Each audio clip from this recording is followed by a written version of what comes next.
Third grade है ना। तो तृतीय श्रेणी शिक्षक की तैयारी करने वालों में हो तुम। अभी जैसे रिजल्ट भी आ रहे हैं, फर्स्ट लेवल का तो आ ही गया, सेकंड लेवल के भी लगभग आ चुके हैं, कुछ आने बाकी हैं। अभी जैसे साइंस का नहीं है, कल अंग्रेजी का आया, कई तुम्हारे चिर परिचित है यानी उसमें सेलेक्ट भी हुए, कई तुम्हारे चिर परिचित हैं जो यहां भी बैठे हैं, दोनों ही स्थिति है। तो इसका मतलब कुल मिलाकर के जैसे वैकेंसियां खूब सारी निकाली गई है और आगे फिर कई सारी वैकेंसीज है यानी वो फिर आने वाली। और मूल मंत्र यही है कि तैयारी ही करनी पड़ेगी। जैसे थर्ड ग्रेड का एग्जाम अधिकांशतः यही कह सकते हैं अपन की पारदर्शी तरीके से हुआ, ये नहीं कह सकते कि वो अपारदर्शी तरीके से था। उससे पहले एक दौर हुआ करता था जिसमें कई सारे जो पेपर वगैरह है वो बिक जाया करते थे, आउट हो जाया करते थे। अब धीरे धीरे लोग जैसे जागरूक होंगे तो वो नहीं हो पाएंगे। और फिर पेपर का स्तर भी थोड़ा सा ठीक कर दिया जाता है। तो पेपर का अगर स्तर ठीक कर देंगे तो उसमें फिर क्या है कि ये नहीं रहेगी स्थिति कि भाई आउट हो गया ये। तो आपको न तो ये जो नेगेटिविटी आती है ना उसको तो निकालना होगा और उसके स्थान पर जो पॉजिटिविटी है यानी उसको कायम रखना है और उसको ध्यान में रखते हुए ही आपको क्या है यानी आगे बढ़ना। तुम में फर्स्ट लेवल के भी होंगे, सेकंड लेवल के भी होंगे। फर्स्ट लेवल के कितने ये और सेकंड लेवल के मतलब लगभग बराबर सी की है, थोड़ा सा सेकंड लेवल वाले कम होंगे बस, है ना। दोनों बराबर का सा रेशियो है। और खूब सारे अब की बार जैसे पश्चिमी राजस्थान से खूब विद्यार्थी लगे, जैसलमेर से भी खूब सारे लगे, बाड़मेर, जोधपुर, है जितना भी जालोर से कम लगे। आप जालोर से हो? हाँ, जालोर से कम लगे। जालोर वाले क्या है कि ऊंची सर्विसों में ज्यादा विश्वास रखते हैं, सही है ना। हाँ, एसआई वगैरह जो भी है उस सर्विस सेवा है। मतलब वो लोग क्या है कि बीएड कम करते हैं। एक्चुअल इसके पीछे कारण आप ये नहीं कह सकते कि भाई ये नकल करते हैं, ऐसा वो नहीं है। किसी चीज में ट्रेड बन जाता है। जैसे पूर्वी राजस्थान है उसमें आप देखेंगे कि जो बीएसटीसी कम करते हैं लोग, बीएड ज्यादा करते हैं। पश्चिम में इधर क्या है कि बीएसटीसी ज्यादा करते हैं लोग, तो जाहिर सी चीज है इधर सिलेक्शन ज्यादा होंगे। अभी उधर जैसे एक चर्चा चल रही थी कि सीकर झुंझुनू है, उसके लोग कम 500-600 ही लोग क्या हुए हैं सिलेक्ट हुए, और जैसलमेर में क्या 900 के आसपास हुए, बाड़मेर में। कि इसका मतलब ये नहीं, पढ़ वो भी रहे, पढ़ आप भी रहे हैं। अंतर ये है कि वो बीएड कर रहे हैं, आप क्या है इधर बीएसटीसी ज्यादा कर रहे हैं, अंतर ये है ना। तो इसका मतलब ये नहीं कि जालोर में कम सिलेक्शन हुआ तो क्या है कि अब की बार मामला सेट नहीं हुआ, ऐसा नहीं है। इसका मतलब ये कि बीएड ही कम एक्चुअल में ही है। जालोर पालिका जो एरिया आता है बीएड कम करते हैं लोग, लड़कियां वगैरह लड़के वगैरह पढ़ते हैं ज्यादातर। क्या है कि बीएड वगैरह की तरफ अब रुझान बढ़ा है। तो और जिस चीज की अपन सोच रहे हैं उसमें सबकी पहुंच नहीं है, कम लोगों की क्या होती है वहां तक पहुंच होती है। पैसे भी ज्यादा लेते हैं, सबके पास पैसे है नहीं। मेहनत ही एक विकल्प है, वो करना पड़ेगा आपको। तो आप उन चीजों में जालोर वाले को हताश होने की जरूरत नहीं है। हाँ, अच्छे अब की बार तुम्हारा उसी में नंबर आएगा। हाँ ठीक है, तो पढ़ना पड़ेगा, मतलब यही है और कुछ नहीं है। आप जितना पढ़ाया जाता है, एक सबसे पहले पढ़ने में के साथ साथ आपको यह ध्यान रखना है कि पिछली बार 4-5 पेपर हुए आपके। जैसे सामाजिक का पेपर हुआ, इसके साथ हिंदी का भी पेपर हुआ, और विज्ञान गणित है यानी इसका भी क्या है पेपर हुआ, अंग्रेजी का भी पेपर हुआ। 4 पेपर हो गए। इसका मतलब 4 पेपर हुए तो ये जाहिर सी है कि चारों पेपरों में भी जीके का रोल था, सब्जेक्ट का भी था और जी। तो सबसे पहला तो ये है कि आपको ये ध्यान होना चाहिए कि जितने भी जो पेपर हैं यानी वो अपने पास होने चाहिए। सब्जेक्ट वाला उसी में था, सब्जेक्ट कोई अलग तो था ही नहीं, अलग से थोड़ी होता जीके और सब्जेक्ट का। एक ही तो होता है। कितने क्वेश्चन आते हैं, ध्यान होना चाहिए, कितने क्वेश्चन आते हैं, 150 क्वेश्चन आते हैं, है ना। तो उसमें आपको सारा ये अच्छे से क्लियर रहना चाहिए कि हाँ, कि ये क्वेश्चन पिछली बार यहां से आया, आपको यहां से जैसे पेपर वगैरह है वो प्रोवाइड करवाया जाएगा। तो वो चारों पेपरों में कॉमन, जैसे जिसका हिंदी सब्जेक्ट से जो तैयारी कर रहा है, सेकंड लेवल वालों की बात कर रहा हूं, फर्स्ट लेवल वालों के तो कोई वो सब्जेक्ट वाली बात नहीं है, सारा हिंदी सब्जेक्ट से जो तैयारी कर रहा है वो हिंदी पढ़ेगा अपने सब्जेक्ट। लेकिन जीके तो सबका क्या रहेगा, समान रहना, इक्वल रहने वाला है। जीके में ये नहीं है कि कोई किसी प्रकार का परिवर्तन आने वाला है आपका। कितने दिन हो गए आपकी क्लास लगते, आज से शुरू हुआ है ना। हाँ, तो आज से आपका जैसे शुरुआत हो रही, तो ये आपको यानी सारे जितने भी जो सब्जेक्ट लें, और इसमें सबसे ज्यादा जो क्वेश्चन आपके सारे सब्जेक्ट, ऐसे नहीं है कि आप एक सब्जेक्ट पढ़ लोगे उससे सिलेक्शन हो जाएगा, नहीं, एक से सिलेक्शन नहीं होगा। सारे सब्जेक्टों में आपको बराबर कमांड रखनी, चाहे कोई आपको 5 क्वेश्चन वाला ही आए तो 5 भी इंपॉर्टेंट है, ऐसी बात नहीं है कि इंपॉर्टेंट नहीं है। क्वेश्चन तो जैसे राजस्थान ज्योग्राफी है, यानी इसके ज्यादा आते हैं, 15, 20, 25 तक के आए हैं क्वेश्चन आए, जो पिछले वाला आप पेपर देखोगे तो ये नहीं है कि राजस्थान ज्योग्राफी पढ़ने से आपका सिलेक्शन हो जाएगा। आपको राजस्थान ज्योग्राफी के साथ साथ में आपको क्या है, इतिहास, कला, संस्कृति है, यानी वो भी आपको पढ़नी पड़ेगी। कुछ टॉपिक जैसे राज्य व्यवस्था के 1-2 ही दे रखे हैं तो वो भी आपको क्या है, पढ़ना पड़ेगा, है ना। सारे ही आपको क्या है कि पढ़ने जरूरी है। सब्जेक्ट पे भी अपने सेकंड लेवल वालों को सब्जेक्ट है, यानी उस पे भी कमांड बनानी पड़ेगी। फर्स्ट लेवल वाले जो गणित, विज्ञान वगैरह छोटे छोटे जो भी है, यानी उनको भी आपको क्या है। तो ये निश्चित रूप से क्या है कि पेपर आपको ध्यान रखना है कि बहुत ही स्तरीय पेपर आता है, पढ़ाई ही एकमात्र विकल्प है। तो सबसे पहले आपको क्या है कि सिलेबस है, यानी उसके बारे में पता होना चाहिए कि सिलेबस है, यानी उसमें से अपन पढ़ें। जैसे अपन ने लिखा कि राजस्थान भूगोल, इसका क्या क्या पाठ्यक्रम, इसको आप डिस्क्राइब तरीके से आप समझ लीजिएगा कि इसमें ये बिंदु हमें पढ़ने होंगे। और सबसे बड़ी बात है, हर बिंदु से क्वेश्चन आना है, ऐसा कोई बिंदु ही नहीं है कि जिससे क्वेश्चन नहीं आएगा। जितने टॉपिक उतने तो मानने ही मानने हैं, इसके अलावा कुछ टॉपिक ऐसे हैं जिनसे 2-2 क्वेश्चन भी आते हैं। जैसे लास्ट में जो खनिज है, जनसंख्या है ना, पर्यटन है, परिवहन है, ये ऐसे टॉपिक हैं कि इनसे ज्यादा क्वेश्चन आते हैं। पीछे वाले जो होते हैं यानी उनसे क्या आते हैं, कम कम क्वेश्चन आते हैं।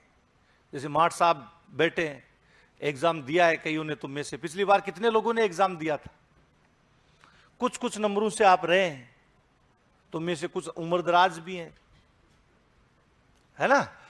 तो सारा पहले आपको क्या पेपर वाला है, यानी वो आप विशेष रूप से पिछली बार जैसे मैंने पढ़ाया, यही होल, इसी में जो हजार बच्चे बैठा करते थे, तुम में से भी कोई एक आध हो सकता है पुनरावर्ती दोष के रूप में भी आया है। तो उसमें जो अपनी कमी क्या रही है उसको क्या है दूर करना है पीछे वाला पेपर में कि भाई ये अपनी क्या रही है, कमी रही है, ये अब की बार में क्या है कि यानी क्वेश्चन है वो दूर नहीं जाए। सबसे बड़ी बात है, मैंने पढ़ाया बहुत सारे ऐसे क्वेश्चन थे जो मैं क्लास में करवाता था, पढ़ा दिया और उनमें से हूबहू क्वेश्चन आए।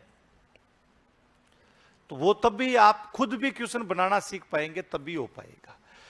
तो जैसे पहले अपन पाठ्यक्रम की जो सिलेबस है यानी उसकी परिचर्चा करते हैं। सबसे पहला जो बिंदु आपका है कि राजस्थान की भौगोलिक स्थिति,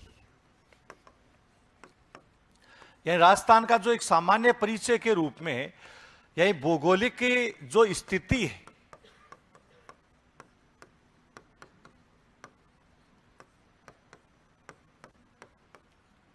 एवं जो विस्तार है, यानी इससे संबंधित सबसे पहला टॉपिक अपना ये।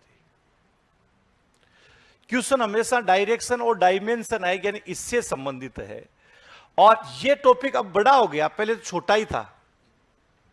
जिलों की संख्या कितनी होगी, 50। संभाग कितने हो गए, 10 हो गए। तो निश्चित रूप से यह मान के चलिएगा कि यहां से क्वेश्चन आना ही आना है। और हो सकता है कि आगे भी बढ़ जाए मामला, 50 से आगे भी हो जाए, ये भी हो सकता है। होगा तो 5-4 जिले हो सकता है बढ़ाए जा सकते हैं जब तक जो आचा, क्योंकि राम लुभाया कमेटी है उसका समय बढ़ाया गया है, 6 महीने का कार्यकाल उसका क्या कर दिया गया है, बढ़ा दिया। और जैसे ही कार्यकाल बढ़ा दिया गया तो इसका मतलब कुछ जगह नए जिलों की क्या है, मांग चल रही है, तो उसमें और भी बढ़ाए जा सकते हैं। अब ये पहला बिंदु है, तो इसमें हमें क्या है कि राजस्थान की दो तरह की स्थिति अपने को पढ़नी होगी। एक तो ग्लोबीय स्थिति, और ग्लोबीय स्थिति आती है, यानी इसमें आपको ध्यान रखना है कि राजस्थान इसकी अक्षांश, और दूसरी अपन क्या लिखेंगे, देशांतर। इसी में फिर दूसरा है, इसमें कोई चेंजेस नहीं है। अपन सोचते हैं कि भूगोल में क्या हो गया, चेंज हो गया, ऐसा कोई चेंज नहीं है। ये जैसा है वैसा ही, प्रशासनिक इकाइयों में बदलाव हुआ है, न कि भूगोल में चेंज हुआ है।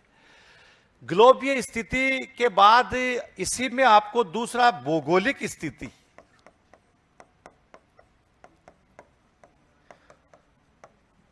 और भौगोलिक जो स्थिति है इसमें आपको दो चीजें पढ़नी है। क्षेत्रफल,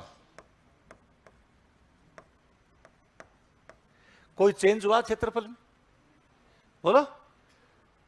क्षेत्रफल वो जितना राजस्थान का पहले था उतना ही क्षेत्रफल है, कोई चेंजेस नहीं है उसमें। हां, जिलों का क्षेत्रफल में चेंजेस आएगा। इसके साथ में दूसरा भौगोलिक स्थिति है, यानी उसमें अपन सीमाएं पढ़ेंगे, बाउंड्रीज, जिसमें अंतरराष्ट्रीय सीमा भी आने वाली आपकी, और कौन सी होगी, अंतरराज्यीय, इंटरनेशनल बाउंड्री भी और इंटर स्टेट बाउंड्री है ये। और इसके बाद में इसी में जो भौगोलिक स्थिति विस्तार का जो भाग है, लास्ट में अपन जो तीसरा बिंदु इसका आएगा, जिला गठन एवं संभाग।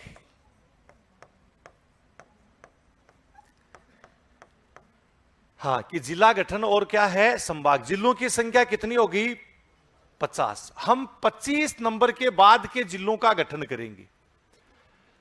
1 से लेकर के 25 तो क्या है, एकीकरण के दौरान है, यानी हुए थे, जो आपको इतिहास, कला, संस्कृति है, यानी उसमें बताया जाएगा। एकीकरण कितने चरणों में हुआ, 7 चरणों में हुआ। उन चरणों में किन किन को विलय किया गया, उसमें 26वें से लेकर 50 तक मैं आपको बताऊंगा। अजमेर से लेकर के, हाँ, लास्ट में जो सांचौर सलुम्बर तक का जो क्षेत्र आता है, यानी वहां तक के जो जिले हैं, यानी इनके बारे में अपन। तो ये तो नंबर 1 भाई। सबसे पहले क्या, पहले दिमाग, मस्तिष्क में यही चीज हमें बनानी है कि यानी किस प्रकार से हमें, यानी जो क्वेश्चन है, यानी पूछा जा सकता है। उसमें आपको यहां से अक्षांशीय स्थिति का, भौगोलिक स्थिति का, जिला गठन का, किसी भी ज्यादा संभावना इसमें ज्यादा बढ़ गई है, इसके ज्यादा पूछने की क्या है सम्मान। लेकिन आप ये नहीं कह सकते कि यहां से नहीं, यहां से भी बहुत अच्छी तरीके से क्या है, यानी क्वेश्चन बन सकते हैं। जैसे जिला गठन में नई बात है, तो नए के अकॉर्डिंग, जैसे उदाहरण के रूप में अपन ने लिखा, एक क्वेश्चन अपन ने लिखा, अनूपगढ़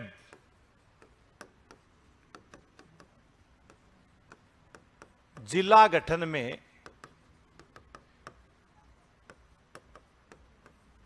बीकानेर के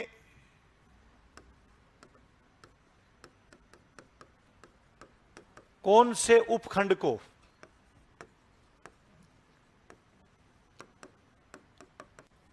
शामिल किया गया है।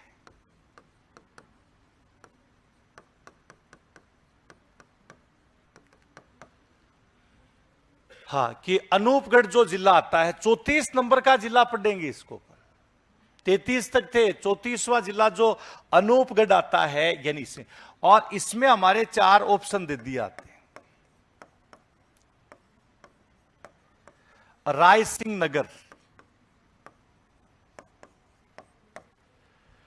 इसके साथ में ही छत्तरगढ़,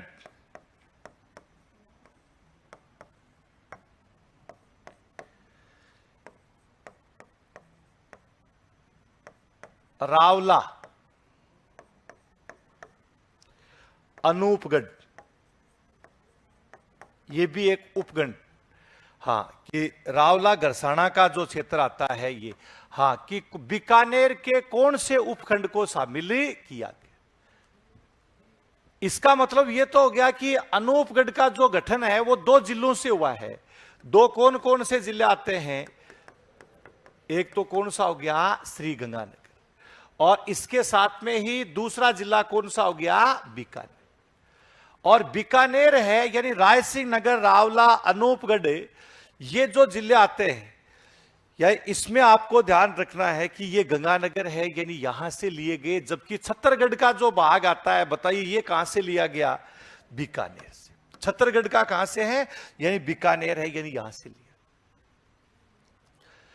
इस तरीके से क्वेश्चन आपको पूछ लिया जाएगा, यानी जो अनूपगढ़ का गठन कहां से हुआ है, किस प्रकार से हुआ है, यानी इसके बाद।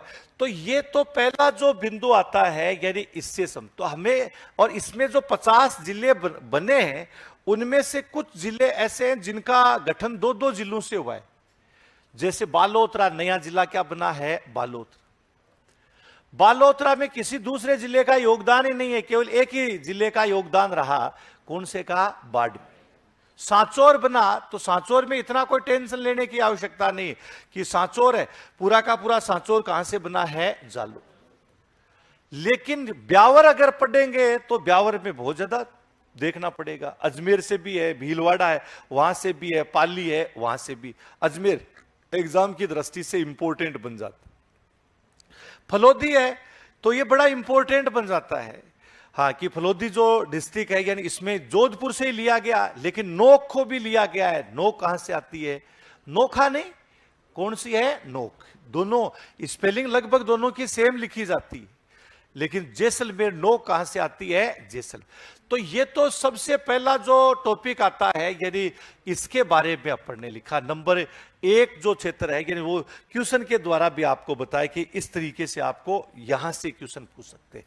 तो पहला नंबर 1 टॉपिक, पहले सिलेबस लिखो आप, एक एक आपको बताता आता हूं। हाँ, एक एक इनका जैसे मॉडल क्वेश्चन है यानी उसके रूप में भी आपको बताता हूं, जिससे अपने को ध्यान रहे कि जो हम पढ़ रहे हैं वो क्या पढ़ रहे हैं।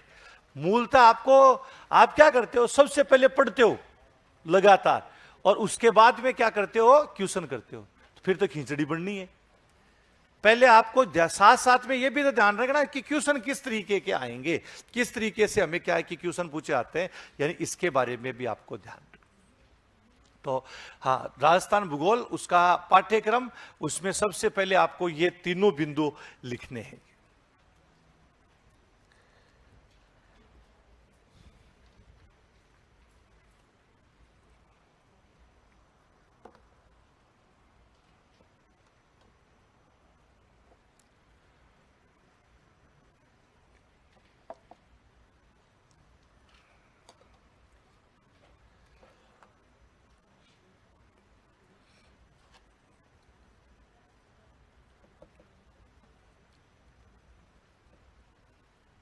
देख गुड़िया, तू इतनी धीरे लिख रही है, इससे तो एग्जाम नजदीक आ जाएगा, तब तक पहला पार्ट ही पूरा नहीं हो पाएगा।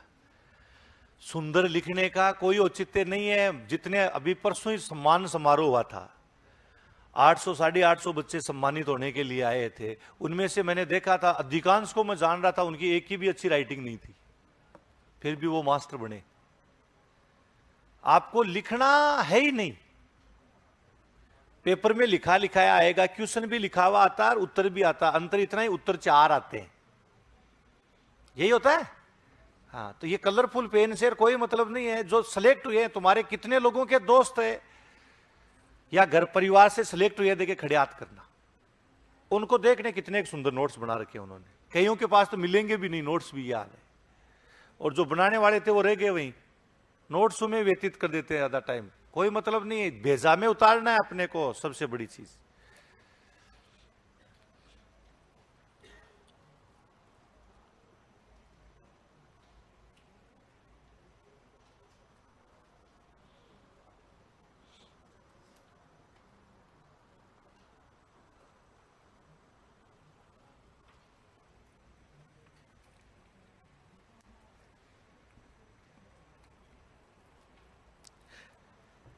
लिख लिया?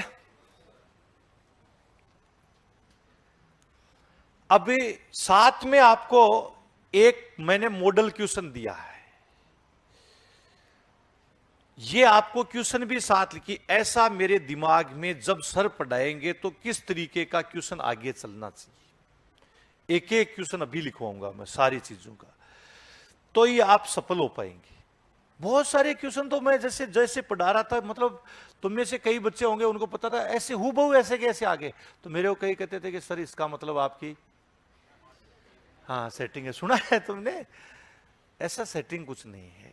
आपको क्वेश्चन ही बनाना सिखाऊंगा मैं, और सिखाऊंगा क्या कि कैसे किस तरीके से आते हैं, वही सबसे बड़ी चीज बताऊंगा।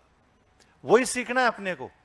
पढ़ाई खूब कर रखी है अपन ने, कोई कमी नहीं है, ये लिख लीजिएगा साथ।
लिख लिया ना?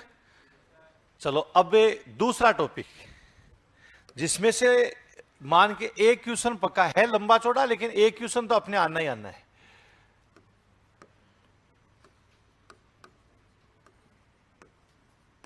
राजस्थान का भौतिक स्वरूप, फिजिकल फीचर्स है, भौतिकी स्वरूप।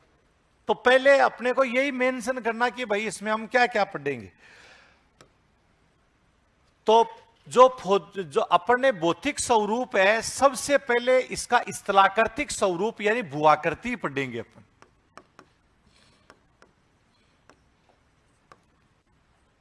जियोमोर्फोलॉजी, भूआकृति का मतलब क्या होता है? पर्वत, पठार, मैदान, इनको अपन क्या कहते हैं? भूआकृति कहते हैं। बताओ राजस्थान में पर्वत है या नहीं? ऐसे आराम से बैठ जाओ, सीरियस कई तरह से हो रहे जैसे आज ही सिलेक्शन हो जाएगा, आराम से डिले होकर के एकदम से, वही तो बात है ना, पूरा ध्यान रखना है। ऐसे मुझे पता है तुम कितने एक दिन रहने वाले हो, जानता हूं मैं ना। पहले दिन आते हैं बड़ा जोश होता है, हमारे डॉक्टर लीलावत को भी पता है, 2 दिन बाद में फिर धीरे धीरे ढीले होते रहते हैं। नहीं, कंटिन्यू एक स्पीड में रहना है। भूआकृति पर्वत है या नहीं? कौन सा पर्वत है बताओ? कौन सा है? पठार भी है, मैदान भी है, तीनों इसी को भूआकृति कहते हैं। और इसी भूआकृति को हम दूसरे शब्दों में रिलीफ यानी उच्चावच कह दिया जाता है। क्वेश्चन आ गया कि राजस्थान का समुद्र तल से 300 मीटर से अधिक ऊंचा भाग कितना प्रतिशत है? समुद्र तल से कितना? 300 मीटर से अधिक ऊंचाई पर। नया पढ़ना पड़ेगा, पुराने से इतना काम नहीं चलना। आप लिखते वही हो कि राजस्थान की सबसे ऊंची चोटी कौन सी है? गुरु शिखर। गुरु जी नहीं लिखवाए हैं? गुरु जी वो तो लिखवाई नहीं, गुरु शिखर है, सबको याद है, कभी आई एग्जाम में। यह है उच्चावच, समुद्र तल से 300 मीटर से अधिक ऊंचा जो भाग है वो हमारे राजस्थान 62% भाग ऐसा है जो 300 मीटर से जो कम ऊंचाई पर है, ज्यादा पे नहीं, क्या है? कम। बच गया कितना? 38% भाग ही इस प्रकार का है जो 300 से अधिक ऊंचाई पर है, वो उच्चावच होते हैं। राजस्थान का केवल 1% भाग ऐसा है जो 900 मीटर से अधिक ऊंचाई पर स्थित। तो पहले तो अपने को उच्चावच मतलब उस पर्वत, पठार और मैदान के बारे में हमें यही पता होना चाहिए कि किस प्रकार। इसके बाद में यानी जो राजस्थान की भूआकृतिक संरचना, उच्चावच के बाद भौगोलिक भूगर्भिक इतिहास, मतलब राजस्थान का भूगर्भिक इतिहास पढ़ना होगा, क्योंकि अधीनस्थ बोर्ड का सबसे फेवरेट बिंदु होता है। हाँ, यहां से वो क्वेश्चन बहुत ज्यादा पूछता है। भूगर्भिक इतिहास, Paleozoic, Cenozoic, Mesozoic, Tertiary, Quaternary, pre Cambrian का तुम जैसे नाम जानते हो कि अरावली का निर्माण किसमें हुआ है, प्री कैम, वो नहीं है। अरावली के अलावा भी है। मरुस्थल कब बना, मैदान कब बना है, हाड़ौती का पठार कब बना, बाप बोल्डर्स का निर्माण कब हुआ, आकलवुड फॉसिल पार्क कब बने, लाठी सीरीज का निर्माण कब हुआ है ना। दूसरा हाड़ौती प्लेट्यू कब बना है, गंगा का जो बेसिन हमारे है या नहीं है, ये सारी चीजें किसमें आएगी, भूगर्भिक इतिहास। इसके बाद तीसरा जो बिंदु भूगर्भिक इतिहास के बाद भौतिक विभाजन आएगा इसमें।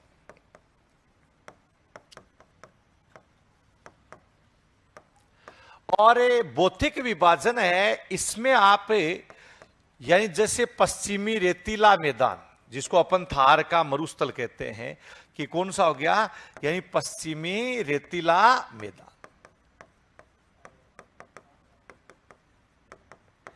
और दूसरा आपको क्या है, अरावली के बारे। तीसरा ईस्टर्न प्लेन, जिसको हम कौन सा मैदान कह देते हैं, पूर्वी मैदान। और चौथा आपको ध्यान रखना है, दक्षिणी पूर्वी पठार। ये पहले वाले सारी चीजें आ गई इसमें, पर्वत पठार और मैदान हैं, यही इनको अपन ने लिखा है। ये तीनों चीजें इसमें, और कई बार क्वेश्चन होता है वो एक साथ ही कंबाइंड रूप में चारों को एक साथ जोड़ते हुए भी क्वेश्चन पूछा जा सकता है। जैसे चारों की उत्पत्ति बताओ एक साथ ही हुई है या अलग अलग समय, बोलो। तुम तो बोलो गलत हो रहा है, होने दीजिए, कोई दिक्कत नहीं है। गलत होने के बाद ही क्या होता है, सही होता है। गलत करना जरूरी है, गलत होने के बाद ही क्या होगा, सही होगा। इसलिए यह मत सोचना मैंने गलत बोल दिया मेरी बेइज्जती हो जाएगी। ऐसे कौन सी 5 गांव में इज्जत है। आज आपको भी पता है कि इज्जत किनकी ज्यादा हुई है, पता है ना, ताजा ताजा उदाहरण है अभी तो। जिनका सिलेक्शन हो गया उनकी इज्जत अपनी, कोई इज्जत नहीं, डाउन है ना। हाँ, तो वो कारण गलत, उनसे भी गलतियां हुई है, चिंता करने की जरूरत नहीं। इसलिए यहां क्लास में गलती कर दोगे कोई नुकसान नहीं है, पेपर में गलती कर दी तो नुकसान ही नुकसान है फिर। इसलिए यहां अपने को कोई ये नहीं कि भाई मेरा गलत हो गया तो मेरे ऊपर ये हंसेंगे, इंसल्ट होंगे। अभी नहीं हंसेंगे, ये हंसी तो फिर भी चल जाएगी, वो हंसी बहुत बुरी हो जाएगी, तो उसके अपने को पात्र नहीं होने हैं, है ना। तो यहां पर भौतिक विभाजन, बताओ सबका एक साथ निर्माण हुआ या अलग अलग समय, वही जियोलॉजी है, उसी को क्या कहते हैं, भूगर्भिक इतिहास। इसका जैसे आद्य महाकल्प यानी प्री कैम्ब्रियन में हुआ है, जबकि इसका जो भाग है क्रिटेशियस पीरियड यानी जो मेसोजोइक है, उसमें मरुस्थल में कई ऐसी जगह हैं जहां पेलियोजोइक में जिसका निर्माण हो गया। इसके रेत के टीलों का अलग निर्माण हुआ, ये क्वाटनरी है। तो ये इनका, और अधीनस्थ बोर्ड ये सोचता है कि इन्हीं में से एक ही क्वेश्चन पूछो जिससे चारों आ जाए।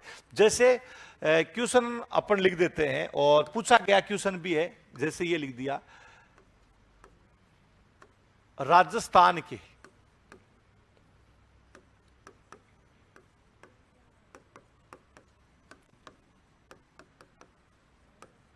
भौतिक उप प्रदेशों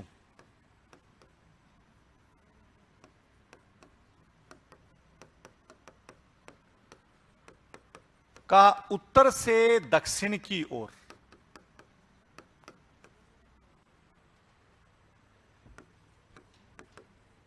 एक क्रम व्यवस्थित कीजिए।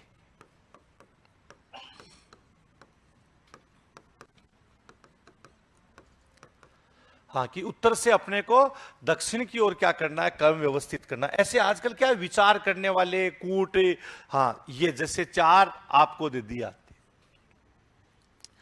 जिसमें जैसे नंबर 1 दे दिया गया बांगड़ प्रदेश, या जैसे शेखावाटी प्रदेश दे दिया।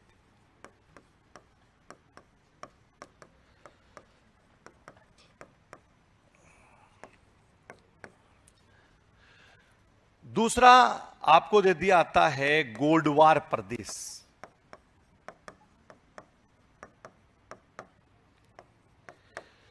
तीसरा है विंध्यन कगार, और चौथा आपको दे दिया आता है 56 बेसिन। ये 4 दे देते हैं। इसके बाद में क्या है, यानी कोडिंग दे दिए आते हैं, यानी कूट दे दिए आते हैं, कोडिंग डिकोडिंग, इसको ऐसे ज्यादा पूछे। इसमें क्या है कि अचानक गूगल पे आंसर नहीं मिलता, इसका पेपर आउट होता है ना, तो ये ऐसे क्वेश्चंस का गूगल पे क्या नहीं मिलेगा, आंसर है नहीं मिलेगा। जैसे इसमें 4 कूट अपन ने लिखे, नंबर 1 लिख दिया मैंने, इसके बाद में 3 लिख दिया, 4 लिख दिया और 2 लिख दिया। दूसरा ऑप्शन है, यानी उसमें 3, 1 और 2, 4 है, ये अपन ने। चौथा फिर इसमें अपन ने क्या लिखा है, यानी 1 लिख दिया आता है, 1 के बाद में हमने क्या है 3 लिख दिया, और 2 लिखा है, और इसके बाद में 4 लिखा है। इसी प्रकार से एक और अपन लिख देते हैं कि एक अपन ने लिखा, इसके बाद में 4 इसमें लिखा है, 4 के बाद में कौन सा है 2 और 3, ऐसे कोडिंग आ जाती है। अब इसका मतलब यह हो गया कि हमें उन भौतिक प्रदेशों की भौगोलिक स्थिति का भी ध्यान होना चाहिए, तब भी अपना उत्तर आंसर क्या हो पाएगा, सही हो पाएगा। तो इसके लिए आपको क्या है कि जैसे राजस्थान है, यानी इसको अपन कितने भौतिक प्रदेशों में विभाजित करते हैं, 4, और 4 में जैसे ये यहां पर सबसे पहला जो हमारा भाग आ रहा है, यानी जो राजस्थान को 2 असमान भागों में विभाजित कर रहा है, यानी वो कौन सा हो गया, अरावली। फिर ये अरावली के पश्चिम में क्या है, मरुस्थल है, इसको कौन सा मरुस्थल कह दिया गया, शुष्क मरुस्थल। आप सबसे पहले सिलेबस को ही इतना ऐसा पढ़ लीजिएगा तो जिससे कम से कम आपकी पूरी किताब दिमाग में आ तो जाए कि ये है। तुम पहला पार्ट पढ़ते हो, दूसरा पार्ट पढ़ते हो, तुम्हारे लिए एकदम से क्या होता है, नया। पहले उसकी पूरी रूपरेखा बनाइए दिमाग में, ये है किस प्रकार। ये शुष्क प्रदेश है, दूसरा ये अर्ध शुष्क प्रदेश। इसी अर्ध शुष्क प्रदेश को कई सारे भागों में विभाजित किया गया है, जिसमें एक अपन ने लिखा कि कौन सा प्रदेश हो गया, घग्गर प्रदेश। दूसरा कौन सा आता है, शेखावाटी। तीसरा नागौर की उच्च भूमि है, और चौथा कौन सा हो गया, लूणी बेसिन। हाँ, कि लूणी बेसिन है, यानी इसका भाग हो गया। अब इसके बाद अगला जैसे यहां से अपन देखेंगे, ये पूरा जो भाग आ रहा है, या इसमें ये पूर्वी मैदान आता है, ईस्टर्न प्लेन के नाम से जाना आता है, जिसको हम कौन सा मैदान कहते हैं, पूर्वी मैदान। और पूर्वी मैदान का जो पूरे का निर्माण ही नदियों के द्वारा हुआ है। हाँ, तो नदी निर्मित मैदानी जो क्षेत्र आता है, जिसमें आपको यह ध्यान रखना है कि यह माई बेसिन का क्षेत्र, इसके साथ में ही यहां पर यह चंबल बेसिन का क्षेत्र हो गया। चंबल के साथ में यहां पर आप देख रहे हैं कौन सा बेसिन आ गया, बनास। और फिर अगला आपको इसी में नाम अपने लिखना है, यहां पर जो भाग है ये विंध्यन भूमि है, और यहां पर आप देखेंगे ये कौन सा हो गया, हाड़ौती। हाँ, जो दक्षिणी पूर्वी पठार के बाद। अब आपको ये अगर इतना भी याद है तो अपन आराम से कर सकते। क्वेश्चन पूछा राजस्थान के भौतिक प्रदेशों का, भौतिक उपप्रदेशों का उत्तर से किस तरफ जाना है, दक्षिण। उत्तर से दक्षिण की ओर क्रम व्यवस्थित करना है। जैसे ही अपन उत्तर से दक्षिण की ओर, सबसे पहला कौन सा प्रदेश दे रखा है, शेखा। कौन सा प्रदेश है, शेखा। तो इसमें आप देखिएगा कि ये यहां पर आप देख रहे हैं कौन सा प्रदेश हो गया, शेखा। इसके बाद दूसरा कौन सा दे रखा है, गोड। तो पहले तो हमें गोडवार का पता होना चाहिए। जैसे मारवाड़ है वैसे ही गोडवार, ये गोडवाना नहीं है, क्या है, गोड। जिसमें यही पाली, जालोर, सिरोही का क्षेत्र है, वो क्या कहलाता है, गोड। इसका मतलब गोडवार के नाम से कौन सा बेसिन जाना जाएगा, लूणी बेसिन, उसी को कौन सा प्रदेश कहेंगे? गोडवार प्रदेश कहेंगे। तीसरा इसमें दे रखा है यानी विंध्यन कगार भूमि है, ये दे रखी है। और चौथा आपको कौन सा बेसिन दे रखा है? 56। अब 56 बेसिन का भी ध्यान होना चाहिए। 56 बेसिन किसको बोलते हैं? माई। बताओ उत्तर से दक्षिण की ओर क्रम होगा, इनमें से कौन सा आंसर सही हो? पहला कौन सा आएगा? शेखावाटी। इसके बाद दूसरा कौन सा आएगा? विंध्यन कगार। तीसरा गोडवार। चौथा कौन सा होगा? बोलो कौन सा आंसर हो गया? सी आंसर हो गया। सारे पूछ लिए ना, पूरा राजस्थान पूछ लिया एक ही क्वेश्चन। दक्षिण से उत्तर भी पूछा जा सकता है, आपको पश्चिम से पूर्व भी पूछा जा सकता है। तो ये हमें इस तरीके से कि पूरा आपको ध्यान रखना है कि कैसे अपने को तैयार करना है। तो ज्यादा से ज्यादा अपने को क्या है? मेहनत भरपूर करनी होगी, हर चीज के बारे में अपने को ध्यान रखना है। तो यहां पर ये सेकंड टॉपिक निश्चित है कि इसमें से आप ये मान के चलो जी एक क्वेश्चन तो आएगा, कोई नहीं हटा सकता इसको। दो आए तो अच्छी बात है, लेकिन कितना आएगा? एक तो कोई भी नहीं हटाएगा, वो एक क्वेश्चन आएगा। और इसके लिए मुझे इतना सारा पढ़ना भी पड़ेगा, और इतना पढ़ने के बाद हमारा एक भी क्वेश्चन क्या नहीं होना चाहिए? गलत ही नहीं। तो ये उतार लीजिए, ये दूसरा टॉपिक।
लिख लिया?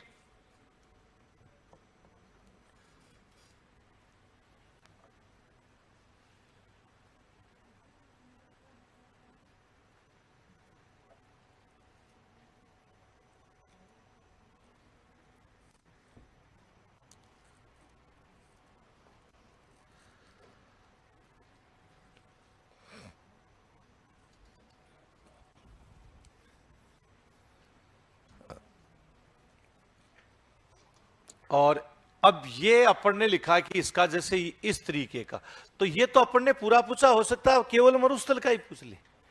केवल आपको किसका पूछा जा सकता है? अरावली। केवल इसका भी पूछा जा, जैसे क्वेश्चन आ गया कि निम्नलिखित में से कौन सा मरुस्थल से संबंधित नहीं है? ऑप्शन मैंने बोला घग्गर प्रदेश,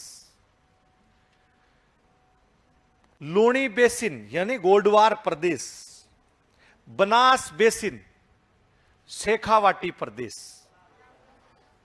कौन सा नहीं है? बनास बेसिन किससे संबंधित है? पूर्वी मैदान। किससे संबंधित हो गया? पूर्वी। कई कितने क्वेश्चन बना लो आप, खुद को बनाने आने चाहिए ना। तो ये एक अपन ने क्या है कि इसका जैसे क्वेश्चन भौतिक प्रदेश है यानी इससे संबंधित अपन ये लिख लो एक, जिससे आपको ध्यान रहे कि ऐसे मुझे इसमें भी पढ़ना है। खुद जितना ज्यादा पढ़ेंगे उतना फायदा होगा। ये चित्र कोई बात नहीं अभी बनाने की, बाद में बना लेंगे अपन।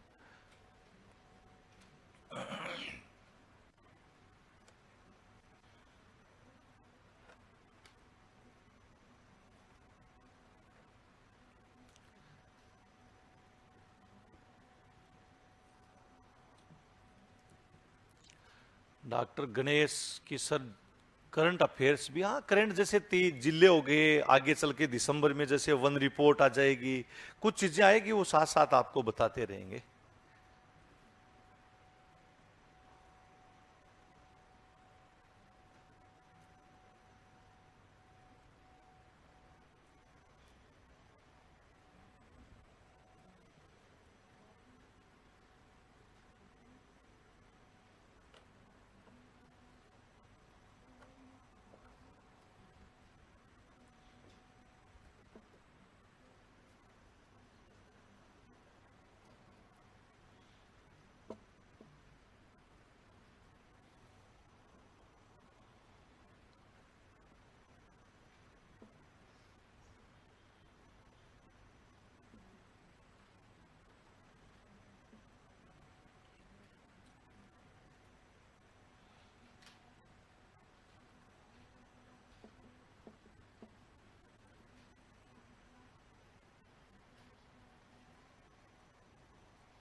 लिख लिया।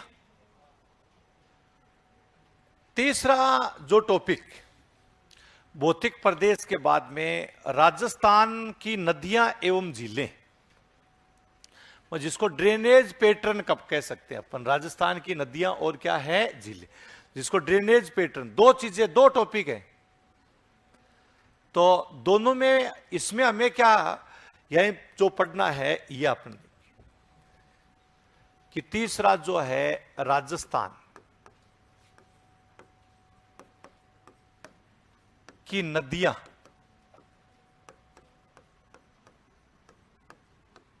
एवं झीलें, कि राजस्थान की नदियां और जो झीलें हैं, यह इसके बाद, इसमें सबसे पहले तो हमें क्या है कि ड्रेनेज पैटर्न पढ़ना है, कि अपवाह तंत्र किसे कहते हैं, या अपवाह क्षेत्र अपन कह सकते हैं कि किसे कहा जाता है। ड्रेनेज पैटर्न मतलब वर्षा के तत्काल बाद धरातल पर बहती हुई जो नदियां हैं, यह उसको परवाह कहते हैं। और वही परवाह जो जल होता है ढाल के अनुरूप बहता है तो फिर नदी कहलाता है। नदी में छोटी छोटी नदियां और आकर के मिलती है तो वो क्या कहलाती है, सहायक नदी। तो मुख्य नदी और सहायक नदी का पूरा क्षेत्र आता है, उसको हम अपवाह तंत्र कहते हैं। और इसके बाद इसी में आपको ध्यान रखना है कैचमेंट एरिया, जल ग्रहण क्षेत्र, दोनों अलग अलग हैं जबकि अपन एक ही मान लेते हैं। तीसरे नंबर पे जल विभाजक पढ़ेंगे।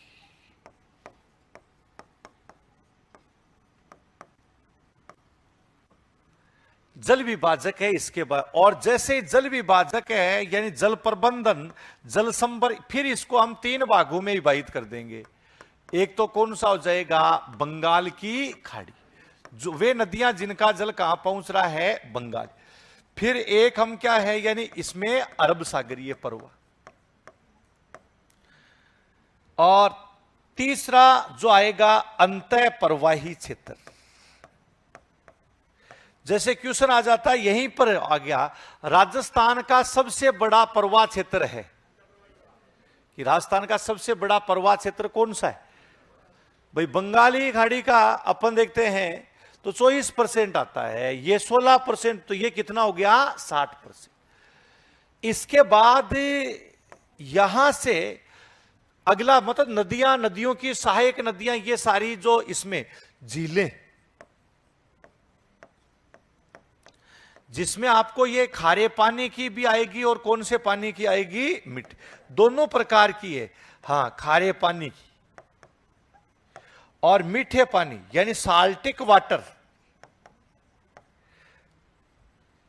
हाँ, कि साल्टिक वाटर आता है यानी खारे पानी की, और मीठे पानी, मीठे पानी की जो झीलें उनको अंग्रेजी में क्या कहेंगे, स्वीट वाटर। शाबाश, स्वीट वाटर नहीं कहते हैं, फ्रेश वाटर, ताजा पानी, है ना, क्या बोलते हैं, ताजा। कोई खास बात नहीं, गलत अपनी घर की बात है।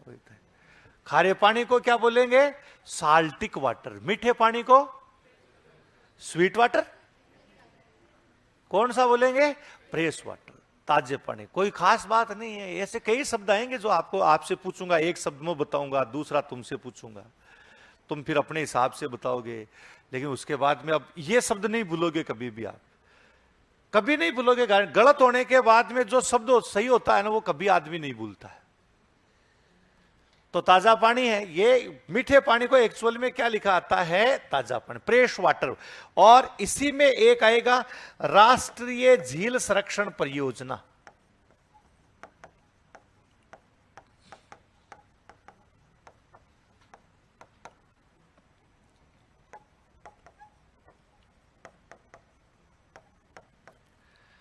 कि कौन सी परियोजना होगी, राष्ट्रीय। एक क्वेश्चन, दो भी आ सकते हैं, जल से क्वेश्चन तो तीन आएंगे तुम्हारे।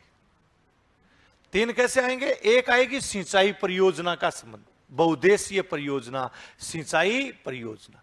एक आपका क्या, नदियों से, और एक आपको क्या है, झील तालाब, मतलब जल संरक्षण, है, वाटर कंजर्वेशन है, यानी यहां से। तो 3 क्वेश्चन आते हैं इसी टॉपिक में से। अब इसमें जैसे आपको हमने लिखा कि वही क्वेश्चन उसी तरीके का यहां पर क्वेश्चन लिख देते हैं। निम्न नदियों के जल ग्रहण क्षेत्र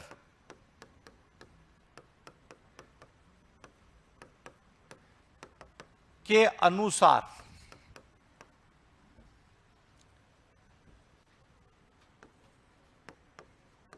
अवरोही क्रम है। डिसेंडिंग ऑर्डर असेंडिंग ऑर्डर है, उसमें से आपको पूछ लिया गया कि अवरोही क्रम कौन से का। जैसे हमने बनास लिख दिया, चंबल, लूणी और क्या है, माही लिख दी। कैचमेंट एरिया है, जल ग्रहण क्षेत्र के अनुसार इनका हमें क्या पूछ लिया गया, अवरोही क्रम पूछ लिया। एक इसका मतलब 2 क्वेश्चन हो गए ना, एक आरोही हो गया और एक कौन सा हो जाएगा, अवरोही। इसी में पूछ लिया जाएगा निम्न में से कौन सी नदियां हैं जो बंगाल की खाड़ी के प्रवाह क्रम में आती। कौन सी है, बंगाली खाड़ी के प्रवाह क्रम में आ रही है। कौन सी नदियां हैं, बनास और कौन सी नदियां हैं जो अरब सागरीय प्रवाह क्रम में आती, कौन सी है, माई और लूणी है, यानी जो अरब सागरीय प्रवाह क्षेत्र आता है इसमें। अब यहां इसका कैचमेंट एरिया है, जल ग्रहण क्षेत्र पूछा गया है, वही फिर कोडिंग दे देगा आपके, फिर कूट दे देगा।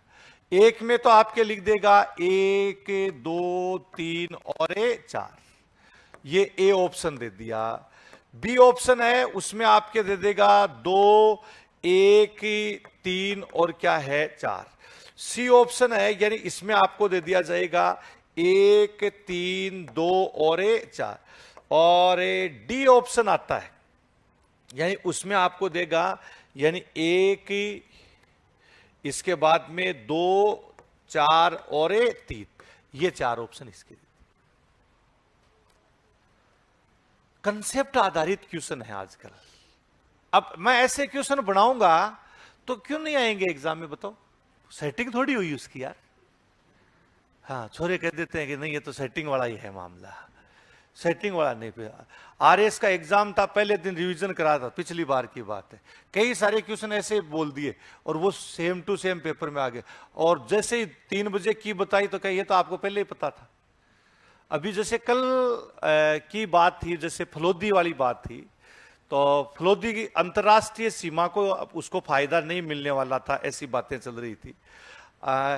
तो ये मैंने कहा रे इसको फायदा मिलेगा, तो उसका कल फिर स्पष्टीकरण हो गया, उसका क्या मिल रहा है, फायदा मिल रहा है। परसों मैंने ये बात बताई और कल उसका क्या हो गया, स्पष्टीकरण, उसको फायदा मिल रहा है। अंतर क्लास में जैसे ही मैं पढ़ा रहा था कि इसका तो पता था आपको, पहले पता नहीं है उसका, आप भी आकलन, आपको मैं बताऊंगा ऐसे आप भी आकलन करोगे तो इससे ये हो जाएगा कि हाँ ये बिल्कुल क्या है। पढ़ना उसको उस तरीके से, नकल नहीं करनी, रजिस्टर नहीं बढ़ना है। हाँ, मोटे मोटे रजिस्टर, एक तो मैं आ रहा था उससे पहले पिछली बार का पढ़ा हुआ रजिस्टर खोल रखा था उसने। अरे वो पिछले वाला पुराना हो गया, अब नया पढ़ ले तो नौकरी लग जाए कम से कम। ऐसे भी तो आपको हर, अब बताओ, देखे इसका तुक्का लगाओ कौन सा होगा, कौन सा है, डी, और कौन सा है, सी। यहां पर कैचमेंट एरिया का संबंध आपको ध्यान रखना। जैसे बनास है, इसका 46,570 वर्ग किलोमीटर है, लंबाई से मतलब नहीं है। इसका 29,110 वर्ग किलोमीटर, ये 34,250 वर्ग किलोमीटर है, और यहां 16,030 वर्ग किलोमीटर है।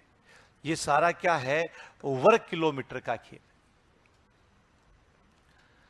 तो अब कौन सा क्रम बनाना है, अवरोही। अवरोही का मतलब बड़े से क्या आना है, छोटा आना है।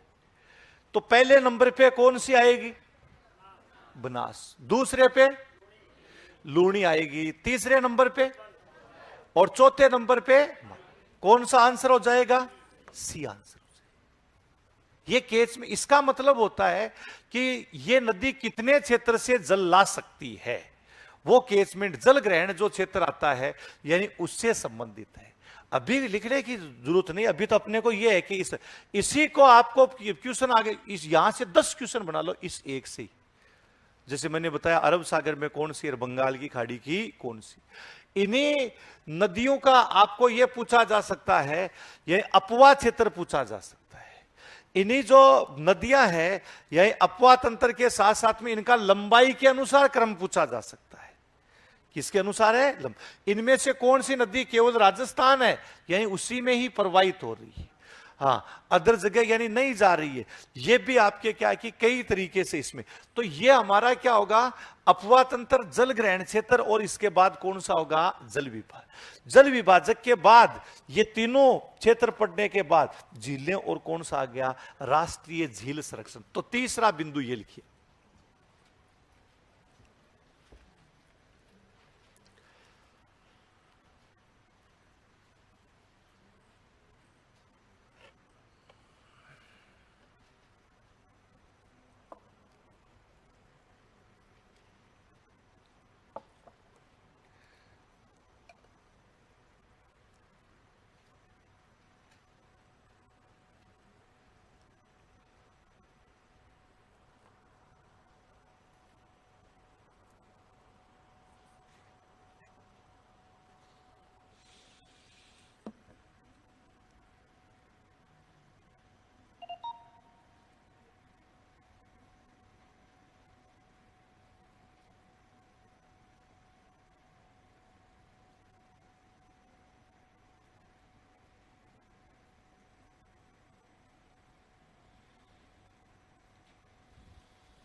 डन।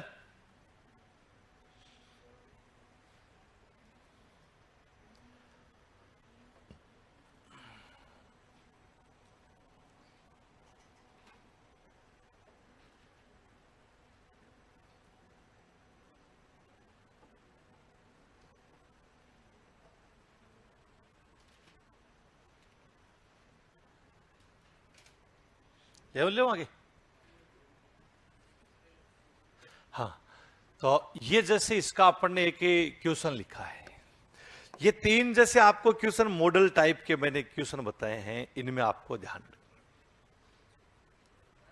हाँ अच्छा पीछे रहो।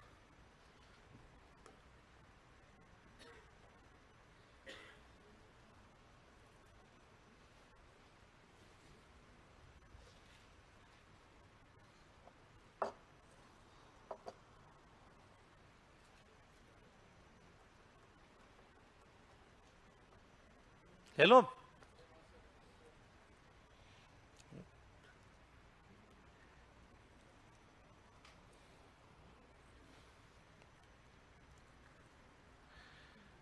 ये अभी चाहे नहीं लिखोगे चलेगा, आप तो ये अपने को इतना लिखना है।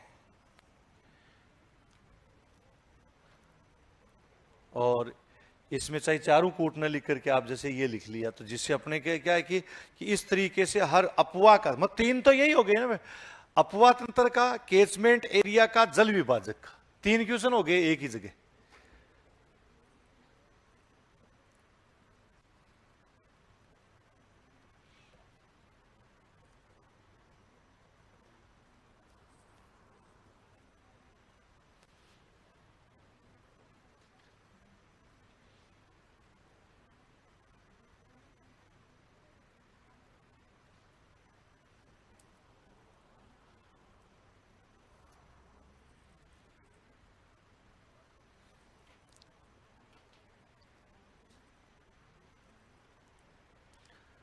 अगला जैसे राजस्थान की जलवायु, और इसी में अगला अपन जैसे चलो जल ही जल का चल रहा है, तो यहां पर जैसे अगला राजस्थान की जो जलवायु है, राजस्थान की क्या है जल, उससे भी अपने को जल की प्राप्ति होगी। फिर जैसे सिंचाई परियोजना आती है, यहां पर भी पढ़ सकते हैं, बहुत सारी सिंचाई परियोजनाएं ऐसी होगी जो नदियों से ही क्या होगी, संबंधित हो।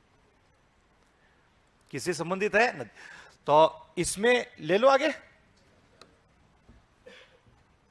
अगला जैसे सिंचाई परियोजनाएं, इन्हीं को बहुउद्देशीय परियोजनाएं कहते हैं।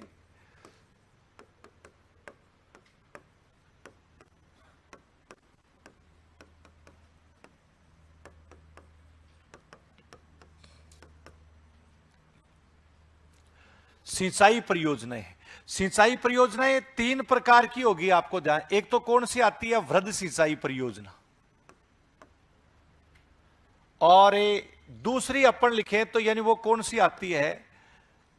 लघु सिंचाई परियोजना या मध्यम सिंचाई परियोजना। और तीसरी आप कौन सी लिखेंगे? सूक्ष्म सिंचाई परियोजना। तीन प्रकार की। जैसे बताओ, उदाहरण के रूप में अपन लिखे इंदिरा गांधी नहर परियोजना है, किस प्रकार की? लघु से। ये जो कुएं नलकूप आते हैं वो कौन सी सिंचाई परियोजना में? सूक्ष्म में आएंगे। तालाब किस में आएंगे? छोटे अपने खेत तक क्या होती है?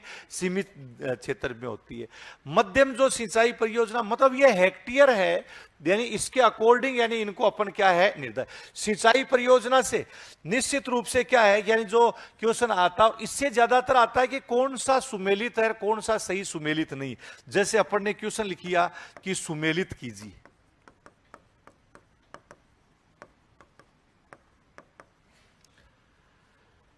और इसमें जैसे आपको लिख दिया आता है कि उदाहरण के जो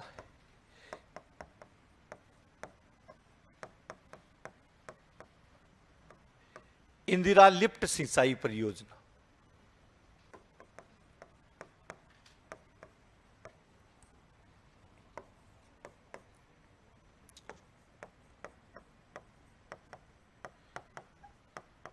सावन भादो,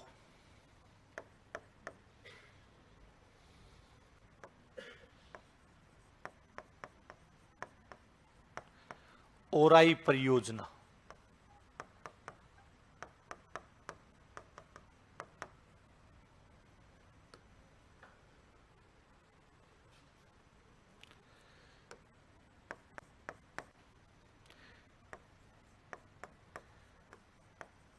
बांकली परियोजना।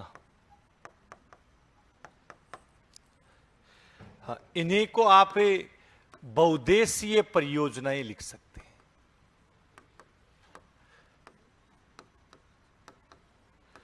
मतलब जिनका एक उद्देश्य न होकर के कई सारे इनके क्या होते हैं, यानी उद्देश्य होते हैं।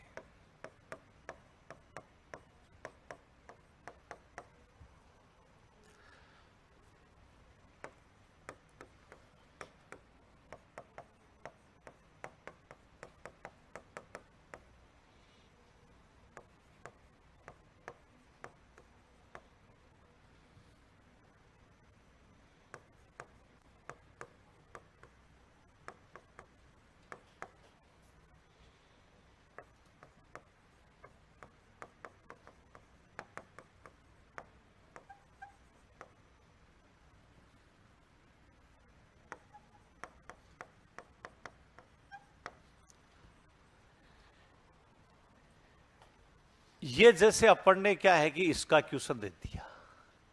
बहुउद्देशीय का मतलब है कि इन सिंचाई परियोजनाओं का एक उद्देश्य न होकर के अनेक उद्देश्य होते हैं। जैसे पेयजल, सिंचाई, मत्स्य पालन, नौकायन, कई सारे क्या होते हैं? विद्युत उत्पादन, कई एक उद्देश्य न होकर के कई सारे क्या होते हैं, यानी उद्देश्य होते हैं। अब आपको इसमें सुमेलित करना है, सुमेलित कीजिएगा। और सबसे बड़ी बात है कि कई बार बच्चे चाहिए, लो इधर 4 ही हैं, इधर कितने हैं? 5। इसका मतलब क्वेश्चन गलत नहीं है। आपको तो 4 ही लेने हैं ना 5 में से। आपके क्या प्रॉब्लम है? 6 लिख दो ना। अगला लेने आपको कितने हैं? 4। अब तो आजकल तो ये भी कह दिया कि ऑप्शन ही 5 भरवाएंगे। अब तक क्या था कि एग्जाम का फॉर्म भरते थे, कितनी सहूलियत कर दी गई, कितना आराम कर दिया गया। एग्जाम फॉर्म के पैसे ही नहीं लगते, एक बार वन टाइम रजिस्ट्रेशन, यही है ना। फिर सरकार ने क्या कर दिया, एग्जाम देने के लिए जाओगे किराया नहीं लगेगा। और फिर सामाजिक संस्थाओं वाले खाना देने का काम शुरू करते हैं, आजकल कैंप लगा देते हैं, और कितना आराम हो गया। और अब यह कह दिया कि अगर किसी को कुछ भी नहीं आ रहा तो भी पेपर पूरा ही करके आना है। 150 क्वेश्चन है तो पूरे के पूरे कितने करके आने हैं, 150। क्या गजब का माहौल बना गया है कि नहीं है। हाँ, पूरे कितने करके आने हैं, 150। चलो इसका आंसर बताइए। देखिए इसके कूट, आंसर वाला कूट लिख रहा हूं डायरेक्ट ही। इंदिरा लिफ्ट सिंचाई परियोजना श्री गंगानगर, सवाई माधोपुर में। गलत है, ये इंदिरा गांधी नहीं है। ये क्या नाम लिखा हुआ है, इंदिरा लिफ्ट सिंचाई परियोजना। सवाई माधोपुर बूंदी का जो क्षेत्र आता है इसमें होता है। तब भी तो 5 दिए गए थे कि गलत करें, है ना। तो कौन सा हो गया, 3। कोई बात नहीं। सावन भादो, सावन भादो कहां पर है, यानी कोटा है। टकली है, सावन भादो है, यानी ये कहां पर है, कोटा। ओराई, ओराई नदी का ही नाम है, यानी जो चित्तौड़गढ़ आता है, यानी यहां पर है। बांकली बच गया, वो कौन का हो गया, लेकिन बच्चे हुए भी तो 2 हैं। कौन सा आएगा, जाल। ये इसलिए फंसाने के लिए 5 देने की कोशिश की जाती है। हाँ, तो ये आंसर। अब क्या होगा, जैसे मैंने 5 दे दिए, बाई चांस 5 आगे, अब तक 4 ही आते हैं सुमिलित तो पेपर में 5 आ गए तो फिर वो अब मेरी तरफ तो आते ही दिखेंगे, था इसका कुछ ना कुछ मामला है। मामला नहीं है, पूर्वानुमान है ना इसका। तो ये एक है, मतलब नदियों के साथ में भी आएगा, इसके साथ में भी आएगा। तो ये भी आप, ये चौथा टॉपिक ये उतार लो, सिंचाई परियोजना। हाँ, इन्हीं के साथ में बहुउद्देशीय, इन्हीं को क्या बोल देते हैं, बहुउद्देशीय परियोजना।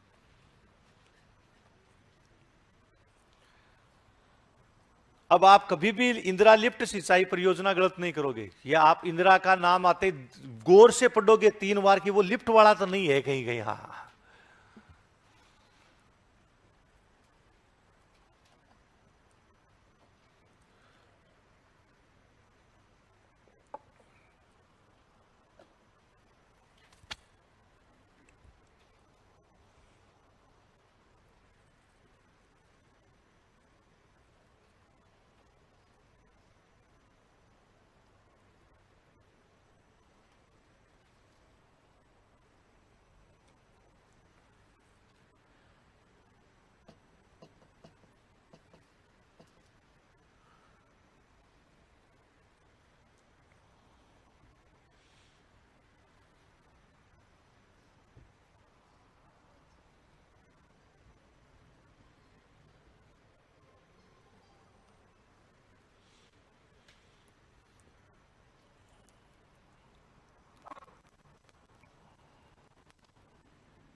अगला राजस्थान की जो जलवायु है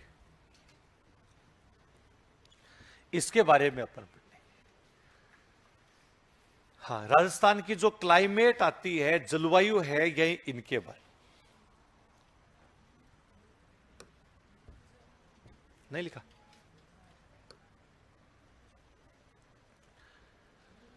क्लाइमेट, जलवायु, तो सबसे पहले जैसे जलवायु को प्रभावित करने वाले कार, क्या हमारे राजस्थान में एक ही प्रकार की जलवायु प्रदेश है? शुष्क है या नहीं है? आप क्या वर्षा समान होती है? आंधी तूफान सब जगह एक समान आते हैं? अलग अलग है ना? तापमान सब जगह समान? ये जलवायु को क्यों नहीं है, इसके पीछे आता है जलवायु को प्रभावित करने वाले कारण। फिर इसके बाद में जलवायु प्रदेश कि हमारे राजस्थान को कौन कौन से जलवायु पर, और इसके साथ में कुछ जलवायु से महत्वपूर्ण तथ्य आते हैं। इन 3 बिंदुओं को अपन शामिल करते हुए लिखेंगे। तो क्लाइमेट आता है। अगला जो 5वां बिंदु हमारा क्या है, राजस्थान की जलवायु।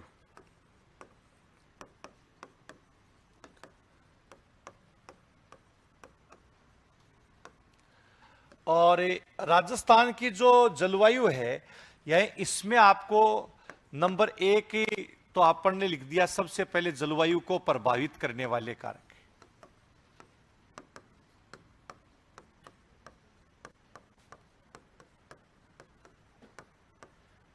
इसके बाद में यानी जो ऋतुएं, यानी कौन कौन सी जो ऋतुएं हैं, सीजन है, इनके बारे।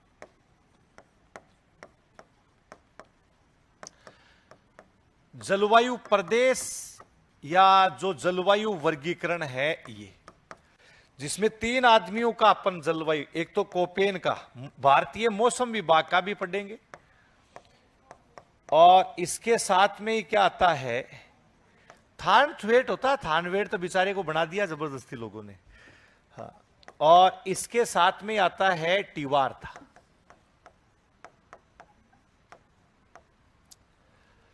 ये 3, और भारतीय मौसम विभाग है, यानी उसके अकॉर्डिंग भी यानी क्या है, यानी जो वर्गीकरण अपन करेंगे, जिसमें से कोई सा भी किसी भी प्रकार से आपको क्वेश्चन पूछा जा सकता। कोपेन का भी, थानथवेट है यानी इसका भी, टिवार्था है, यानी किसी का भी जो क्लासिफिकेशन है अपने को पूछ सकते हैं ना।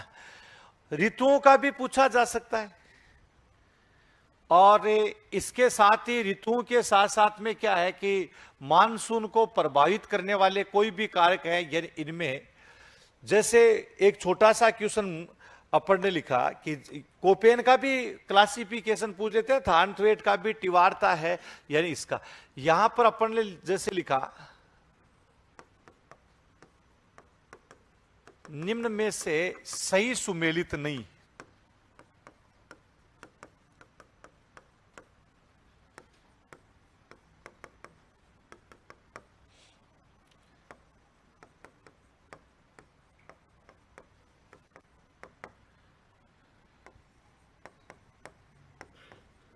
एक में हमने लिखा जैसलमेर, बाड़मेर,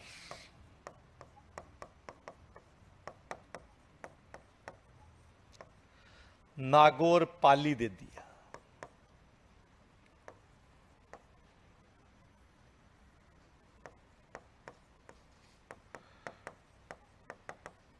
टोंक, सवाई माधोपुर है।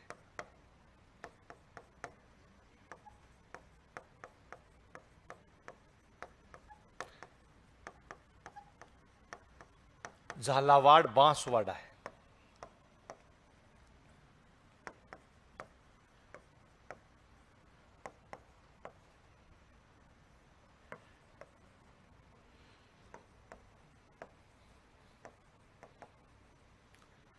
इसी में अपन ने लिख लिया कि जी सही सुमेलित है नहीं। मतलब ये कोपेन का जो क्लासिफिकेशन आता है, प्रभावित करने वाले कारक, ऋतुएं, जलवायु, इसमें एक का अपन ने उदाहरण लिख लिया। तो ये किसका है, कोपेन का अपन ने लिखा, सही सुमेलित है नहीं। तो इसमें कौन सा सही सुमेलित नहीं है, क्योंकि बाढ़, जैसलमेर तो आता है लेकिन कौन सा नहीं आता इसमें, बाढ़। बीकानेर आता है, गंगानगर आता है, लेकिन कौन सा नहीं आता है, बाड़मेर नहीं आता। स्टूडेंट बड़ा कंफ्यूज जाएगा इसमें कि यार ये तो सारे सुमेलित लग रहे हैं क्या। सब मतलब ये सभी सुमेलित हैं, जैसलमेर बाड़मेर वाला है, यानी इसमें कौन सा गलत कर रहा है, बाड़मेर। बाड़मेर BSSW है, इसमें आता है, इसलिए ये इसमें क्या नहीं है, सही सुमेलित नहीं। ये यहां से भी अपने को क्वेश्चन पूछ लिया आता है, जैसे कार्तिक मास की उष्मा किसे कहा जाता है, या फिर गर्म शुष्क संवहन, ये जो पवनें कब चलती है ना, किसी पर जलवायु को, ऐसे कौन से कारक हैं जो राजस्थान की जलवायु को प्रभावित करने वाले नहीं है, कि ऐसे कौन से कारक है जो राजस्थान की जलवायु को प्रभावित, जैसे उसमें अक्षांश दे दिया आता है, समुद्र तल से ऊंचाई दे दिया आता है, देशांतर दे दिया आता है, उच्चावच दे दिया आता है। तो देशांतर नहीं प्रभावित करता है, कौन प्रभावित करता है, अक्षांश करता है ना। तो ये प्रभावित करने वाला, तो ये जो पांचवा अपना टॉपिक है, यानी यहां से, तो ये पांचों ये भी उतार लीजिए।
लिख लिया।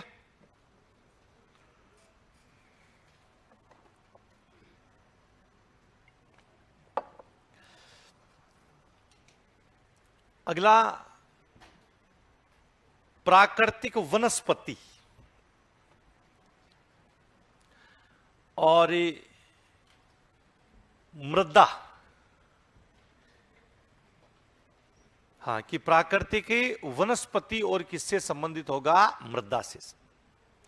या अपन इसको ऐसे भी बना सकते हैं कि प्राकृतिक वनस्पति, वन्य जीव और जैव विविधता, तीन टॉपिक वहां पर। जैसे वनस्पति के अलग से, जैसे मृदा, और मृदा की क्या है, समस्याएं, समस्या और संरक्षण है, ये अपन लिख सकते हैं। लिख लिया शायद। तो अगला, प्राकृतिक वनस्पति,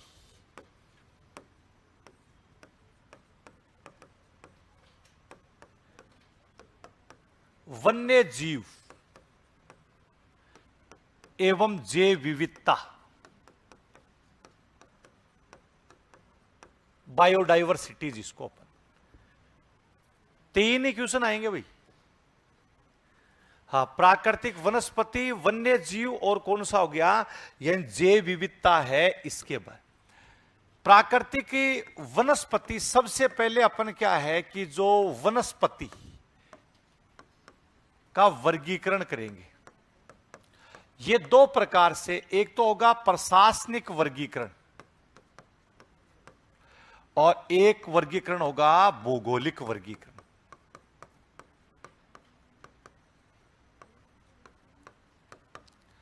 एक प्रशासनिक वर्गीकरण हो गया और एक अपन कौन सा वर्गीकरण लिख देंगे, भौगोलिक। प्रशासनिक में तो क्या होता है, जो सरकार के द्वारा है, संरक्षित वन है, आरक्षित वन है, अवर्गीकृत वन है। और भौगोलिक में क्या है कि शुष्क कंटीले वन आते हैं, पर्णपाती वन आते हैं, उपोष्ण पर्वतीय जो वन आते हैं, वो कौन सा वर्गीकरण हो जाएगा, भौगोलिक।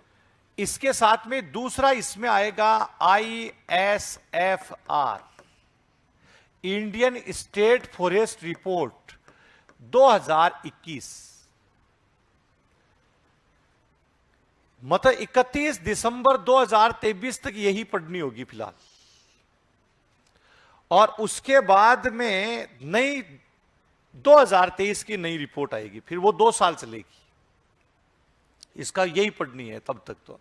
और 2023 है, यानी इसके अंत में क्या है, नई रिपोर्ट आ जाएगी। तो कई सोच रहे हैं तो ये फिर बाद में पढ़ा देना, नहीं, तुलनात्मक क्वेश्चन पूछेंगे। 21 और 23 की तुलना करवा लेंगे, फिर कहां जाओगे।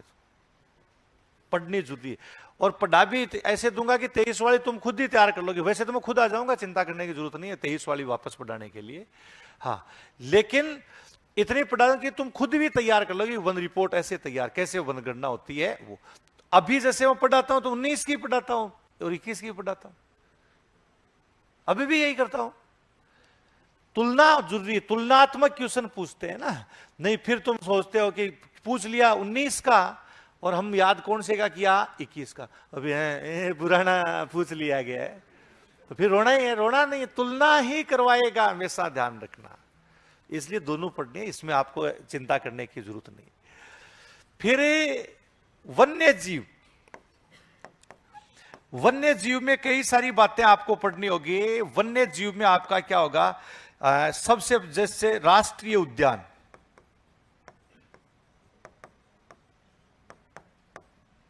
वन्य जीव अभयारण्य,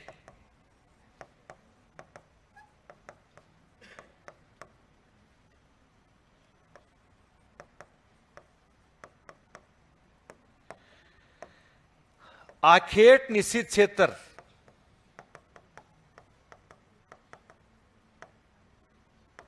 जिनमें शिकार नहीं किया था, शुभंकर, कंजर्वेशन रिजर्व है,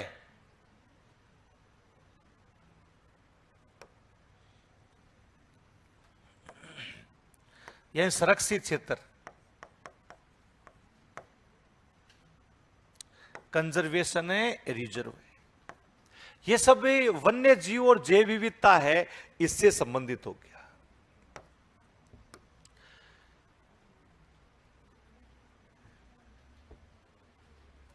ये इसमें जैसे कि क्वेश्चन लिख दिया आपने,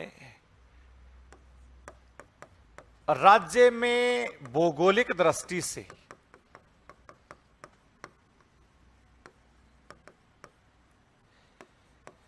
सर्वाधिक वनों का विस्तार है, सर्वाधिक वन है।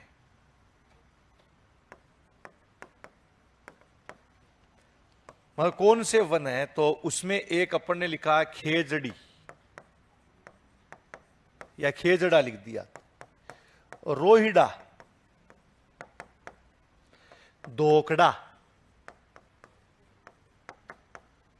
बबुल,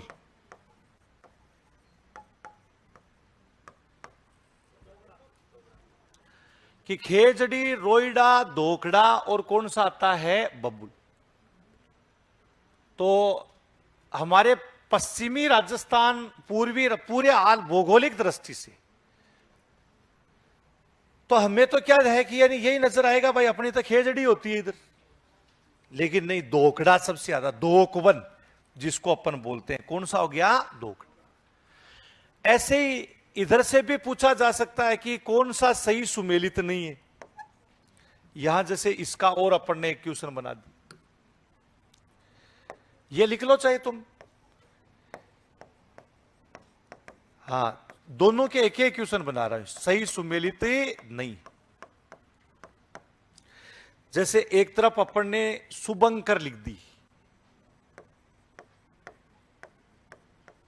और एक अपन ने क्या है, जिला लिख दिया। जैसे बांसवाड़ा,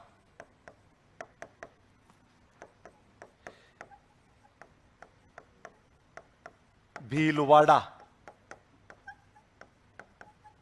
बूंदी,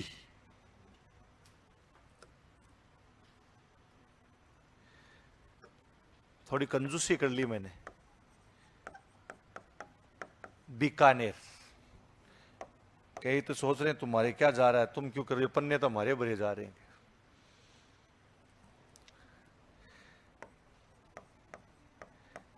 जलपीपी, मोर, मगर, काला तीतर।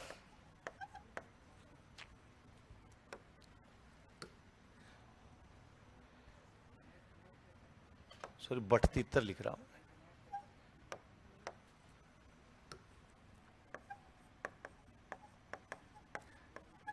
भट तीतर,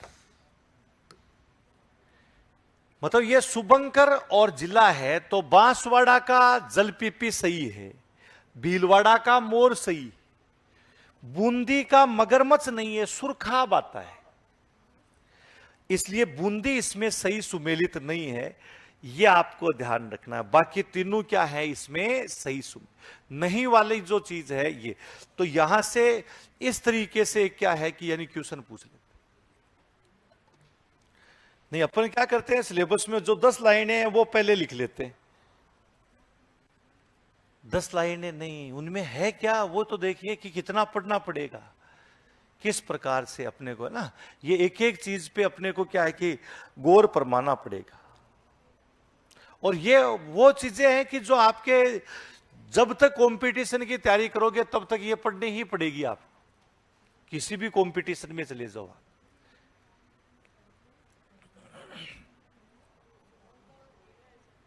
क्या बेटा?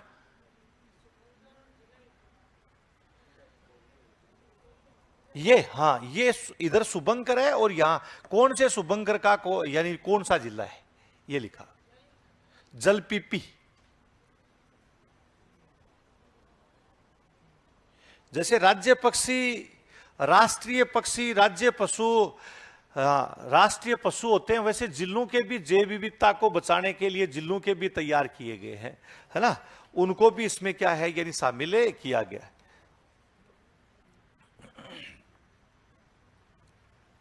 लिख लिया? फिर इसके बाद अगला जो टॉपिक आता है यानी प्राकृतिक वनस्पति वन, मृदा, सोइल, मृदा अपर्दन मतलब मृदा की समस्या और संरक्षण, ऐसे आएगा। मृदा, मृदा समस्या और कौन सा आएगा, संरक्षण। 3 बिंदु उसमें पढ़ने अपने, 3 यही है इसमें। मृदा का वर्गीकरण 3 प्रकार से अपने को क्या है यही वर्गीकरण करना पड़ेगा, कि एक प्रकार से आप वर्गीकरण नहीं कर सकते, या इन 3 प्रकार। शायद लिख लिया है ना, नहीं लिखा? और मृदा से भी हमें क्या है कि जैसे क्वेश्चन पूछ सकते हैं, एक तो मृदा का संरक्षण से संबंधित कि कौन कौन सी विधियां हैं जिनसे क्या है यानी संरक्षण होता है, और कौन सी ऐसी विधि है जिससे यानी जो अपर्दन होता है, सोइल डिग्रेडेशन है, यही ये है।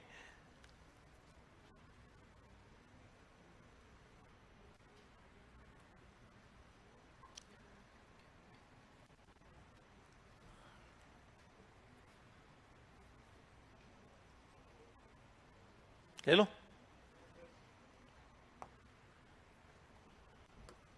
हाँ, एक और, अभी कई टॉपिक है। अगला जो भी है जैसे मृदा,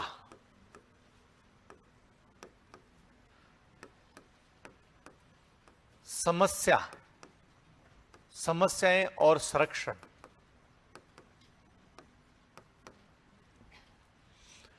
तो इसमें एक तो सबसे पहले मृदा का, मृदा के संगठक, मृदा परिच्छेदिकाएं, यानी जिसको संस्तर कह सकते हैं, और मृदा अभिक्रिया, पीएच मान वाली चीज को अभिक्रिया बोलते हैं, सोइल रिएक्शन बोला जाता है। तुम पीएच मान के नाम से तो फट से समझ जाते हो, वैसे वो क्या होता है, सोइल रिएक्शन होता है। और सोइल रिएक्शन के बाद वर्गीकरण, मृदा के क्या होंगे प्रकार। ये अगला जैसे समस्याएं, ये मृदा अपर्दन और अवक्रमण 2 हैं, एक नहीं है। एक सोइल इरोजन कहलाता है और एक सोइल डिग्रेडेशन कहलाता है। एक मृदा अपरदन और एक क्या कहलाता है, मृदा अवक्रमण कहलाता है। जैसे मृदा के उपजाऊपन का समाप्त होना कौन सी क्रिया कहलाती, तो वो क्या कहलाता है, अवक्रमण, सोइल डिग्रेडेशन कहलाता है। जबकि कटाव है उसको क्या कहा जाता है, मृदा अपरदन है इसमें। और इसके बाद में इसका अपन क्या है, संरक्षण, कंजर्वेशन है, ये इसमें अपन करते। यहां पर मृदा के कई सारे जो रूप आते हैं, यही इसमें आपको पूछ लिया जाता है कि कौन सा किससे संबंधित है। जैसे उदाहरण के रूप में आपको लिख दिया गया कि निम्न में से जिप्सीफेरस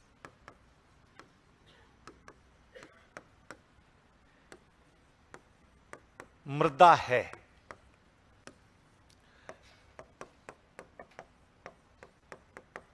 श्री गंगानगर, बीकानेर,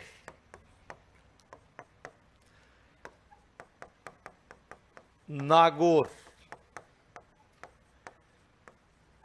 उदयपुर। जिप्सी पे मतलब ये राजस्थान के कृषि विभाग के द्वारा क्लासिफिकेशन 14 प्रकार की मृदा बताई गई। एक नहीं, कितने प्रकार की है, 14 प्रकार की जो मृदा बताई गई है। जिसमें जैसे साइरोजेक्स आती है, रेवेरिना आती है, जिप्स फेरस आती है, नॉन केल्सी ब्राउन आती है, केल्सी ब्राउन है, यानी ये जिप्सी फेरस का मतलब भी बीकानेर से। जिप्सम सबसे ज्यादा कहां से प्राप्त करते हैं, बीकानेर है, यानी वहीं पर जिप्सी प्लस फेरस वो है। नागौर नहीं कर सकते आप, कौन सा करेंगे, यानी जो बीकानेर है, यानी इसमें कौन सी है, जिप्सी फेरस मृदा है।